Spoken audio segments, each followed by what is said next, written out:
Good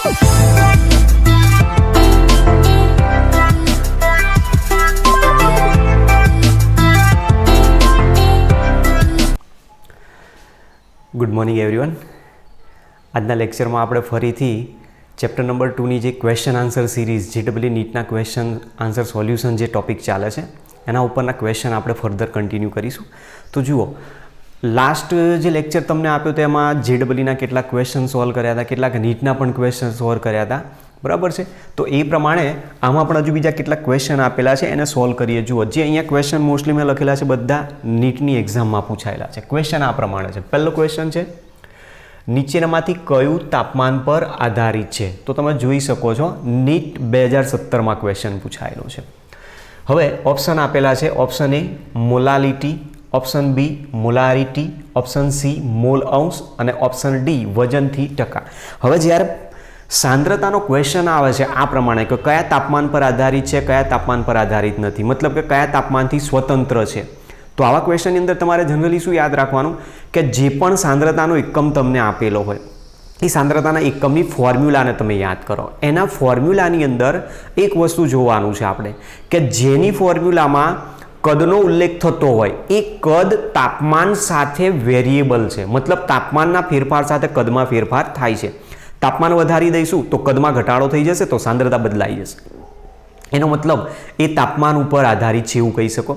અને જે સાંદ્રતાના એકમમાં કદનો ઉલ્લેખ ના થતો એ તાપમાન ઉપર આધારિત નથી કહી શકાય એ પ્રમાણે. તો અહીંયા તમારે એ પ્રશ્ન આપ્યો, જુઓ નીચેનામાંથી કયું તાપમાન પર આધારિત છે એવું કીધું છે. મતલબ એવું કોઈક સાંદ્રતાનો અહીંયા એકમ શોધી નાખવાનો કે જેમાં કદનો ઉલ્લેખ થતો હોય.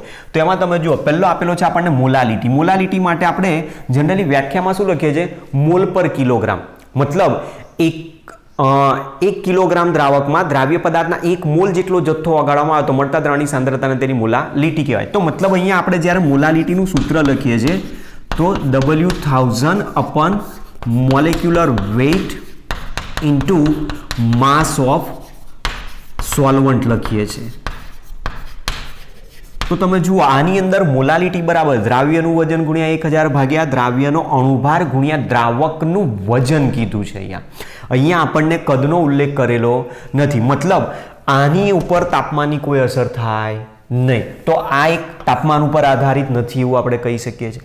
નંબર 2 બીજો આપેલો છે મોલારિટી. મોલારિટીને આપણે એકમમાં શું કહીએ છીએ? મોલ પર લીટર. તો તમે જુઓ કદનો ઉલ્લેખ એમાં જ આવી જાય છે, જેનું સૂત્ર પણ છે આપણી પાસે. Molarity is equal to W1000 upon molecular weight into volume of solution. તો આની અંદર તમે જુઓ કદનો ઉલ્લેખ આપેલો છે, એનો મતલબ કે આ જે મોલારિટી છે એ તાપમાન ઉપર આધારિત સાંદ્રતાનો એકમ કહી શકાય. સાથે સાથે તમે બીજા પણ એકમ ચેક કરી જો. મોલ અંશ આપેલો છે. મોલ અંશ બરાબર શું લખીએ છીએ આપણે? ઘટકના મોલ ભાગ્યા કુલ મોલ. મોલ બરાબર શું છે? વજન ભાગ્યા અણુભાર. ત્યાં પણ કદનો ઉલ્લેખ નથી, તો મતલબ આ પણ તાપમાન ઉપર આધારિત નથી. વજનથી ટકા આપેલા હોય તો વજનથી ટકા હોય તો સૂત્ર શું છે? દ્રાવ્યનું વજન ભાગ્યા દ્રાવણનું વજન ગુણ્યા 1 ગુણ્યા 100. તો એનો મતલબ અહીંયા દ્રાવ્યનું વજન અને દ્રાવણનું વજન જ આપેલું છે અને પર્સન્ટેજમાં છે, એટલે આપણે શું કરીએ છીએ? ગુણ્યા 100 કરી દઈએ છીએ. તો આની અંદર પણ કોઈ દ્રાવણના કદનો ઉલ્લેખ આપેલો નથી, મતલબ કદનો ઉલ્લેખ નથી, તો એ સાંદ્રતા ઉપર આધારિત ના કહી શકાય. તો આપણી પાસે પ્રશ્ન એ છે કે નીચેનામાંથી કયું તાપમાન ઉપર આધારિત છે? તો માત્ર તાપમાનના ફેરફાર કરતા મોલારિટી બદલાય. તાપમાન વધશે, કદ ઘટતું જશે, કદ ઘટતું જશે તો ઓટોમેટિકલી મોલારિટી પણ ઇન્ક્રીઝ થવા માંડશે. બરાબર. તો ક્વેશ્ચન તમે જુઓ એકદમ બેઝિક ક્વેશ્ચન આપેલો છે, આ પ્રમાણે સોલ્વ થઈ શકે. ચલો, ત્યાર પછીનો નેક્સ્ટ ક્વેશ્ચન આપેલો છે, મંદ દ્રાવણની મોલાલિટી બમણી કરવામાં આવે તો મોલલ અવનયન અચળાંક KF શું ફેરફાર થઈ શકે? ઓપ્શન આપેલા છે અને ક્વેશ્ચન જે પૂછાયેલો છે નીટ 2017માં છે. આ પણ ઓપ્શન છે. ઓપ્શન એ બમણો થાય, ઓપ્શન બી ઘટે, ઓપ્શન સી 3 ગણો થાય, ઓપ્શન ડી બદલાય નહીં. હવે આના પર તમારે ખાસ ફોકસ કરવાનું કે જે મોલલ અવનયન અચળાંક આપેલો છે KF, અથવા આની જગ્યાએ તમને માની લો કે ઉત્કલન બિંદુના ટોપિક પરથી આપેલો હોય, મોલલ ઉન્નયન અચળાંક KBની વેલ્યુ આપેલી હોય, બંને માટે એક વસ્તુ સેમ આવશે ક્વેશ્ચનનો આન્સર. જે મોલલ અવનયન અચળાંક આપેલો છે એમાં અહીંયા શું કહે છે કે જો મંદ દ્રાવણની મોલાલિટી બમણી કરવામાં આવે. હવે મોલાલિટી બમણી કરવામાં આવે તો મોલલ અવનયન અચળાંકમાં શું ફેરફાર થયું કીધું? આપણી પાસે જે સૂત્ર છે આ રીતનું છે કે delta TF is equal two KF into M. હવે આનો ફેરફાર કરવાનું વાત કરે છે તો મોટાભાગે જનરલી સ્ટુડન્ટ શું કરતા હોય કે જો આનો વધારો કરવામાં આવે તો ડેલ્ટા ટીએફ પણ વધશે, આનો ઘટાડો કરવામાં આવે તો ડેલ્ટા ટીએફ ઘટશે. તો તમે આ વસ્તુ તો એ રીતે જોઈ શકો છો, કારણ કે તમે જુઓ આ અહીંયા કોન્સ્ટન્ટ છે, કોન્સ્ટન્ટને અહીંયાથી હટાવી દો તો બંને વચ્ચેનો સિમ્બલ શું આવી જશે? Proportional to sine. તો જે ઠાર બિંદુ અવનયન છે એ મોલાલિટીની સાંદ્રતામાં ફેરફાર કરવામાં આવે તો આમાં ફેરફાર થઈ શકે. જો સાંદ્રતા વધશે તો ડેલ્ટા ટીએફ વધશે, સાંદ્રતા ઘટશે તો ડેલ્ટા ટીએફ ઘટશે. હવે સાંદ્રતા શેના ઉપર અહીંયા મોલાલિટી ડિપેન્ડેન્ટ છે એ તમારે ધ્યાન રાખવાનું કે સામાન્ય રીતે જે દ્રાવ્ય પદાર્થ છે એ દ્રાવ્ય પદાર્થનો જથ્થો તમે વધારે ઓછો કરતા જાઓ એટલે ડેલ્ટા ટીએફની વેલ્યુમાં ચેન્જીસ આવશે. પણ જે કેએફ બતાવેલો છે આપણે આની અંદર ઇઝ ઇક્વલ ટુ કેએફ, આ જે કોન્સ્ટન્ટ આપેલો છે મોલલ અવનયન અચળાંક જે કેએફ આપેલો છે એ કેએફની વેલ્યુ માત્ર ને માત્ર દ્રાવકના સ્વભાવ ઉપર આધારિત હોય. તમે જે દ્રાવણ બનાવ્યું હશે એ દ્રાવણમાં તમે કયો દ્રાવક પદાર્થ લીધો છે એ દ્રાવક મુજબ એની વેલ્યુમાં ચેન્જીસ આવતો હોય. દાખલા તરીકે તમે જુઓ જલીય દ્રાવણ બનાવ્યું હોય તો પાણીમાં જો દ્રાવણ બને તો પાણી પોતે દ્રાવક છે તો ત્યાં કેએફની વેલ્યુ આપણે 1.86 ડિગ્રી સેન્ટીગ્રેડ પર મોલર લઈએ છીએ. માની લો કે બેન્ઝીનમાં તમે દ્રાવણ બનાવેલું છે તો એ દ્રાવક અલગ છે તો એની વેલ્યુ 5.12 ડિગ્રી સેન્ટીગ્રેડ પર મોલર લે છે. મતલબ જેમ જેમ દ્રાવક બદલાય છે એમ કેએફની વેલ્યુ ચેન્જ થાય. મતલબ કેએફનું મૂલ્ય માત્ર દ્રાવકના સ્વભાવ ઉપર આધાર રાખે છે, નહીં કે દ્રાવ્ય ઘટક કણોની સંખ્યા ઉપર. દ્રાવ્ય ઘટક પર આધારિત નથી એટલે દ્રાવ્યના સ્વભાવ ઉપર આધારિત નથી. દ્રાવ્યના સ્વભાવ ઉપર આધારિત ન હોવાના કારણે આ જે કોન્સ્ટન્ટ છે એ કોન્સ્ટન્ટમાં કોઈ પણ ચેન્જ આવે નહીં. તો આપણો જે આન્સર છે એ શું હશે? ઓપ્શન ડી, જેમાં કહી શકાય કે મોલલ અવનયન અચળાંકનું મૂલ્ય દ્રાવણની સાંદ્રતા મોલાલિટીમાં તમે ગમે તેટલી ચેન્જ કરશો એમાં કોઈ જ ચેન્જ આવવાનો નથી. ક્લિયર? તો એકદમ ઇઝી ક્વેશ્ચન છે આ પણ. ચલો ત્યાર પછીનો ક્વેશ્ચન આપ્યો છે. ક્વેશ્ચન આ પ્રમાણે છે, નીચે આપેલા મિશ્રણમાંથી કયા એકનું મહત્તમ ઉત્કલન એઝિયોટ્રોપ છે? મતલબ અહીંયા પ્રશ્ન એવું કહેવા માંગે છે કે અહીંયા કંઈક દ્રાવણોની જોડ આપી છે આપણે અલગ અલગ પદાર્થોની, મતલબ અહીંયા કમ્પાઉન્ડ અલગ અલગ ભેગા કરીને એક દ્રાવણ બનાવ્યું છે, મિશ્ર દ્રાવણ. એ મિશ્ર દ્રાવણમાં અહીંયા કીધું છે કે કોણ મહત્તમ ઉત્કલન એઝિયોટ્રોપ છે, મતલબ ઉત્કલન બિંદુ છે એનું મહત્તમ હોઈ શકે. શબ્દ સમજાવું છું. હવે જુઓ પ્રશ્ન ક્યારે પૂછાયેલો છે? નીટ 2019માં પૂછાયેલો. તો અહીંયા પ્રશ્નમાં એવું કીધું છે આપણને કે ઓપ્શન છે પહેલો તો A heptane octane, option B H2OHNO3, option C ethanol H2O, option D acetone અને કાર્બન ડાઇસલ્ફાઇડ. હવે પ્રશ્ન આમાં સમજવાનો કે અહીંયા મહત્તમ ઉત્કલન અને ન્યૂનતમ ઉત્કલન ધરાવતા જે એઝિયોટ્રોપિક મિશ્રણ છે એ ખરેખર કોઈ આદર્શ દ્રાવણ બનાવતા નથી. તો પહેલાં તમારે આમાં ઓપ્શનમાં આદર્શ દ્રાવણો કયા છે એ શોધી નાખવાના છે. એના પરથી તમારે થોડો ઘણો જવાબમાં હિન્ટ મળી જશે. તો જુઓ આદર્શ દ્રાવણ આપણે કોને કહીએ છીએ કે જેના જે રાઉલ્ટના નિયમનું પાલન કરતો હોય, જે ડેલ્ટા વીની વેલ્યુમાં કોઈ ચેન્જ ના, મતલબ ડેલ્ટા વી મિક્સિંગ 0 હોય, ડેલ્ટા એચ મિક્સિંગ 0 હોય. તો એમાંથી એક ઓપ્શન કોણ છે? તો એક હેપ્ટેન અને ઓક્ટેન એક આદર્શ દ્રાવણ બનાવે છે. બરાબર? આ પ્રમાણે આપણી પાસે એક છે. તો આ એક આઈડિયલ સોલ્યુશન મળી ગયું.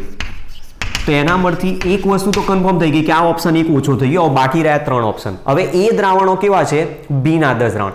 બિન આદર્શ દ્રાવણમાં કેવું હોય કે જ્યારે બે દ્રાવ્ય અને દ્રાવક ઘટકણો ભેગા થાય ત્યારે એના દ્વારા બનતું જે દ્રાવણ છે એનું બાષ્પ દબાણ કાં તો રાઉલ્ટના નિયમ મુજબ જે આદર્શ દ્રાવણ બનાવે છે એના કરતાં ઓછું હોઈ શકે અથવા એના કરતાં વધારે. જેનું બાષ્પ દબાણ ઓછું હોય એનું ઉત્કલન બિંદુ વધારે હશે, જેનું બાષ્પ દબાણ વધારે હશે એનું ઉત્કલન બિંદુ ઓછું જોવા મળશે. તો હવે એ શબ્દ અહીંયાથી સમજીએ તો આમાંથી આપણે એ પણ સમજી ગયા હતા કે રાઉલ્ટના નિયમથી જે વિચલન બતાવે છે કે જેના બાષ્પ દબાણમાં વધારો કે ઘટાડો થાય એમાં જે ઘટાડો થતો એ ઋણ વિચલન બતાવે, જે વધારો થતો એ ધન વિચલન બતાવે. તો આમાંથી કોણ ધન વિચલન દર્શાવે છે, કોણ ઋણ વિચલન દર્શાવે છે એ નક્કી કરી નાખીએ. તો જુઓ HNO3 અને પાણી જે આપેલો છે, પાણી અને HNO3 હોય, પાણી અને HCl હોય, પાણી અને H2SO હોય, મતલબ આવું જ્યારે કોઈક ખનિજ એસિડ અને પાણીનું મિશ્રણ આપ્યું હોય ત્યારે એ જનરલી કયું વિચલન બતાવશે? ઋણ વિચલન દર્શાવશે. જ્યારે ઇથેનોલ અને પાણી છે, મિથેનોલ અને પાણી છે, એસિટોન અને કાર્બન ડાઇસલ્ફાઇડ આ બંને જે આપેલા છે એ ધન વિચલન દર્શાવે. તો હવે શબ્દ ધ્યાન રાખજો, આપણે જે આલેખ ભણી ગયા હતા એ મુજબ કે આદર્શ દ્રાવણ માટે જે રાઉલ્ટના નિયમનો આલેખ હતો એમાં આપણી પાસે આલેખ આ રીતે બતાવતા હતા. અહીંયા છે મોલ ફ્રેક્શન. તો એ આલેખ જે હતો જનરલી આપણે આદર્શ દ્રાવણ માટે આ રીતનો બતાવેલો છે. હવે એ આલેખની અંદર જો બાષ્પ દબાણ જે આદર્શ દ્રાવણનું છે એના કરતાં અહીંયા ઘટાડો જોવા મળે તો એ ઋણ વિચલન દર્શાવશે. તો આમાં પણ ઘટાડો જોવા મળશે, આમાં પણ ઘટાડો જોવા મળશે, તો એ શું કહેવાય? ઋણ વિચલન દર્શાવે. અને ઋણ વિચલન દર્શાવે ત્યારે એ ન્યૂનતમ બાષ્પ દબાણ બતાવશે, અને જેનું બાષ્પ દબાણ ન્યૂનતમ હોય એનું ઉત્કલન બિંદુ મેક્સિમમ હોય. એનો મતલબ ઋણ વિચલન જે દર્શાવે છે એ શું કહેવા માંગે છે? મિનિમમ વેપર પ્રેશર અથવા મેક્સિમમ બોઇલિંગ પોઈન્ટ બતાવે છે. અને આવું જે દ્રાવણ છે કે જેમાં એના પ્રવાહી ઘટકો જ્યારે પણ તાપમાન વધારવામાં આવે ત્યારે એના બે ઘટકો છે એ બંનેનું બાષ્પ દબાણ એક સરખું રહે, બંનેનું ઉત્કલન બિંદુ પણ અચળ રહે. મતલબ અચળ ઉત્કલન તાપમાને એ ઉકળે છે ત્યારે એ જ ને શું આપીએ છીએ આપણે? એઝિયોટ્રોપિક મિશ્રણ નામ આપે. તો આવું એક એઝિયોટ્રોપિક મિશ્રણ અહીંયા માંગેલું છે કે જેમાં મિશ્રણમાંથી કયા એકનું મહત્તમ ઉત્કલન, મહત્તમ ઉત્કલન મતલબ જેનું મેક્સિમમ બોઇલિંગ પોઈન્ટ આપેલો હોય, મેક્સિમમ બોઇલિંગ પોઈન્ટ અને મિનિમમ વેપર પ્રેશર, એ કયા પ્રકારનું વિચલન બતાવે? ઋણ વિચલન. અને ઋણ વિચલન દર્શાવતું જ ઘટક આપણને અહીંયાથી મેક્સિમમ વેપર બોઇલિંગ પોઈન્ટ ધરાવતું એઝિયોટ્રોપિક મિશ્રણ બતાવ્યું. તો તમારે આ રીતે આનો ક્વેશ્ચનનો આન્સર સોલ્વ કરો. પણ ધ્યાન એ રાખવાનું કે મોટાભાગે ધન વિચલન, ઋણ વિચલન અને આદર્શ દ્રાવણના જે મિશ્રણ આપેલા છે ઘણી વખત આપણને ભેગા થઈ જાય, યાદ નથી રહેતા. તો બને ત્યાં સુધી એને યાદ રાખવાનો ટ્રાય કરવાનો છે આપણે, બરાબર? ચલો, ત્યાર પછીનો નેક્સ્ટ ક્વેશ્ચન, નીચેના પૈકી કયું મિશ્રણ રાઉલના નિયમથી ધન વિચલન દર્શાવે છે? તો આમાં પણ એ જ વસ્તુ કરવાનું છે, બરાબર? દ્રાવણમાં કયા પ્રકારના બિન આદર્શ દ્રાવણ છે, કયા મિશ્રણ આદર્શ દ્રાવણ છે એ શોધી નાખવાના. ક્વેશ્ચન પૂછાયેલો છે નીટ 2020માં. જો ઓપ્શન આપેલો છે આની અંદર એસિટોન અને ક્લોરોફોર્મ. એસિટોન અને ક્લોરોફોર્મ જે બતાવેલો છે એ સામાન્ય રીતે ધન વિચલન દર્શાવે. પછી ક્લોરોઇથેન અને બ્રોમોઇથેન, બેન્ઝીન અને ટોલ્યુઇન, આ જે બંને આપેલા છે આદર્શ દ્રાવણો છે. અને જે ઇથેનોલ અને એસિટોન આપેલો છે આપણને, એ ઇથેનોલ અને એસિટોન ઋણ વિચલન દર્શાવે. જુઓ, ક્વેશ્ચનનો આન્સર એકદમ ઇઝીલી મળી જાય એવો છે. ખાલી જસ્ટ એ તમને ઓપ્શન આપેલા છે, તમારા ઉદાહરણો યાદ રાખવાના છે. એના પરથી તમે નક્કી કરી શકશો કે કયું દ્રાવણ ધન વિચલન બતાવે છે, ઋણ વિચલન દર્શાવે, કોનું મહત્તમ ઉત્કલન બિંદુ ધરાવતું એઝિયોટ્રોપિક છે, કોણ ન્યૂનતમ ઉત્કલન બિંદુ ધરાવે, કોનું વેપર પ્રેશર વધારે છે, કોનું વેપર પ્રેશર ઓછું હશે. તો આપણે ધન અને ઋણ વિચલનમાં આ રીતનું બતાવતા હતા કે ધન વિચલન જો દર્શાવતું હોય તો જે મિશ્રણ હોય છે એનું જે બાષ્પ દબાણનો ફેરફાર હોય છે એ રાઉલ્ટના નિયમ કરતાં આપણને અલગ જ જોવા મળતો હોય, મતલબ એના કરતાં એ વધારે હોય છે. પી ટોટલ કરતાં કેવો હોય? વધારે. પી ટોટલ કરતાં જો ઓછો હોય તો એ ઋણ વિચલન દર્શાવે છે. એ પ્રમાણે આપણે આ બંનેના ક્વેશ્ચનના આન્સર આપેલા છે. ઠીક છે, નોંધ કરી લો.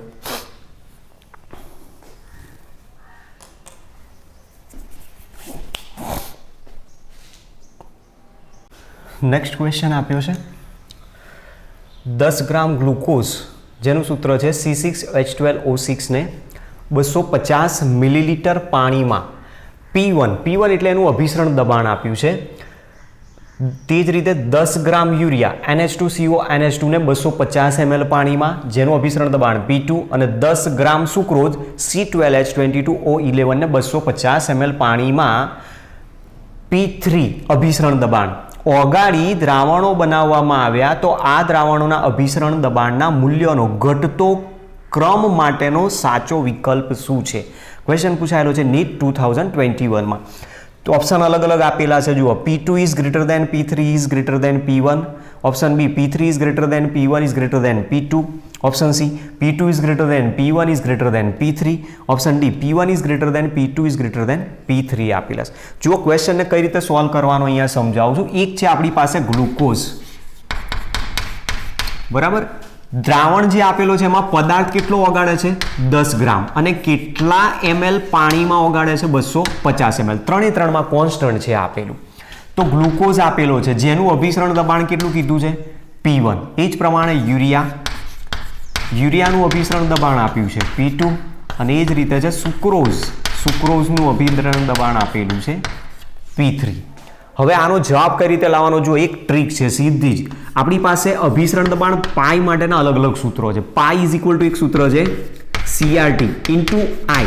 પણ I ની વેલ્યુ તમે જુઓ, ગ્લુકોઝ, યુરિયા અને સુક્રોઝ વિદ્યુત અવિભાજ્ય છે એટલે અહીંયા I ની વેલ્યુ ત્રણે ત્રણ માટે કેટલી થઈ જશે? 1. તો જનરલ સૂત્ર શું થઈ ગયું? પાઈ ઇઝ ઇક્વલ ટુ CRT. જે સાંદ્રતા આપેલી છે એની જગ્યાએ તમે મોલ પર લિટર પણ મૂકી શકો છો, તો nRT અપન V પણ સૂત્ર થઈ શકે છે, અથવા જે મોલ છે એને પણ તમે અહીંયાથી મોલ બરાબર વજન ભાગ્યા અણુભાર મૂકી દો, તો WRT અપન mV. આ રીતના આપણી પાસે 3 સૂત્રો છે દાખલાને સોલ્વ કરવા માટે. ક્યારે તમે કોનો ઉપયોગ કરી શકો તમારા ઉપર ડિપેન્ડેડ છે. જો સાંદ્રતાઓનો ઉલ્લેખ કરેલો હોય તો આ સૂત્ર વાપરો, મોલ આપેલો હોય તો આનો ઉપયોગ કરો, અને જો આ પ્રમાણે તમને વજન આપેલા હોય, કદ આપેલા હોય તો તમે આ સૂત્રનો ઉપયોગ કરી શકો છો. હવે આપણને અહીંયા સૂત્ર કયું વાપરવું પડશે? આ ત્રીજું સૂત્ર, બરાબર. જુઓ, પહેલા ગ્લુકોઝ આપેલો છે, ગ્લુકોઝનો અણુભાર કેટલો થાય? 180 ગ્રામ પ્રતિ મોલ. એ જ રીતે યુરિયાનો અણુભાર 60 ગ્રામ પ્રતિ મોલ, અને સુક્રોઝનો અણુભાર છે 342 ગ્રામ પ્રતિ મોલ. જનરલી આના જ દાખલાઓ આપણી બુકની અંદર વધારે આપેલા છે એનસીઆરટીમાં, તો આ તો તમારે યાદ જ રાખી લેવાનો, પછી પરીક્ષા સમયે એને ગણવા બેસવાનું ના હોય. હવે તમે જુઓ, આ સૂત્ર ઉપરથી જ સીધો આપણને જવાબ મળશે. અહીંયા કહેવા શું માગે છે કે અભિસરણ દબાણ અહીંયા આધારિત રાખશે, કારણ તમે જુઓ વજન આપેલું છે દરેકનું એક સરખું છે, આર કોન્સ્ટન્ટ રહેવાનો બધામાં એક સરખો જ, ટીની વેલ્યુ પણ દરેકની એક સરખી જ રહેવાની, કદ પણ એક સરખું છે. જુઓ, કદ 250 ml, વજન 10 ગ્રામ, 1, 2, 3 અને 4 પેરામીટર કોન્સ્ટન્ટ થઈ ગયા, બધામાં એક સરખા. હવે વાત કોણ રહી? પાઈ અને એમની છે. તો પાઈ અને એમનો જે રિલેશન છે અહીંયા એકબીજાના વ્યસ્ત પ્રમાણમાં છે, જેના આધારે તમે કહી શકશો કે જેનો અણુભાર ઓછો એનું અભિસરણ દબાણ વધારે, જેનો અણુભાર વધારે એનું અભિસરણ દબાણ ઓછું. તો આના પરથી તમે કહી શકો છો, જુઓ, જેનો અણુભાર ઓછો એનો અભિસરણ દબાણ વધારે, મતલબ અભિસરણ દબાણ મેક્સિમમ અહીંયા કોણ આવશે? P2 ની વેલ્યુ, કારણ કે અણુભાર આનો ઓછો છે એટલે એનું અભિસરણ દબાણ વધારે આવશે. બીજા નંબરમાં 180 ગ્રામ ગ્લુકોઝનું અણુભાર છે 180 ગ્રામ અને એનું અભિસરણ દબાણ છે P1, અને ત્યાર પછી 342 ગ્રામ સુક્રોઝ છે, તો સુક્રોઝનો અણુભાર સૌથી વધારે છે તો એનું અભિસરણ દબાણ સૌથી ઓછું થાય. તો આ શું થઈ ગયું? એનું ઘટતો ક્રમ આપેલો છે. તમારી પાસે આ જ રીતનો ક્વેશ્ચન માંગેલો છે, અહીંયા ચોખ્ખું જ કીધું છે, દ્રાવણોના અભિસરણ દબાણના મૂલ્યોનો ઘટતો ક્રમ માટેનો સાચો વિકલ્પ કયો છે? તો વિકલ્પ શું આવે? P2, P1, P3, મતલબ P2 is greater than P1 is greater than P3. તો આપણો જે ક્વેશ્ચનનો આન્સર છે એ શું આવશે? સી આન્સર આવશે, બરાબર. તો તમે જોઈ શકો છો, જુઓ, ક્વેશ્ચનમાં કંઈ જ કશું આપેલું નથી, પણ આ બધું તમને ભરવા માટે આ રીતની બધી ડેટા આપેલો છે, જે તમે ડાયરેક્ટ સીધા સૂત્રનો જ ઉપયોગ કરીને વિધાઉટ એની કેલ્ક્યુલેશન તમે જવાબ લાવ્યો. જ્યારે ઘણા સ્ટુડન્ટ પાછા શું કરશે? આનું બધું કેલ્ક્યુલેશન કરવા બેસે, પાઈની વેલ્યુ શોધશે અને પછી એનો ક્રમ બધા. ના, આપણે એ નથી કરવાનું. સીધો જ રિલેશન અહીંયાથી મળી જાય છે કે અણુભારના આધારે જ અહીંયા પાઈની વેલ્યુની તમને જવાબ મળતો હોય. અહીંયા પાઈ આપણે વાપર્યો છે, પાઈની જગ્યાએ અભિસરણ દબાણ અહીંયા શું લીધા છે? P1, P2, P3 આપેલા છે. ક્લિયર? તો આ પ્રમાણેના ક્વેશ્ચન આપણા જે પૂછાયેલો છે એમાંથી લાસ્ટ ક્વેશ્ચન જે છે 2021માં પૂછાયેલો. તો તમે જોઈ શકો છો, જે નીટમાં ક્વેશ્ચન પૂછાય છે લગભગ એકદમ બેઝિક એનસીઆરટીના બેઝિક કન્સેપ્ટ ઉપર જ હોય છે.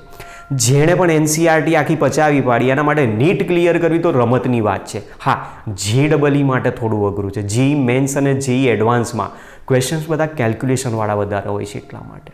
ઠીક છે? તો મળીએ નેક્સ્ટ લેક્ચરમાં. બીજા નીટના જે ક્વેશ્ચન આ ચેપ્ટરના હજુ બાકી છે 2022 સુધીના, એ લઈને ફરીથી તમારી સમક્ષ રજૂઆત કરીશું. Okay, thanks to all.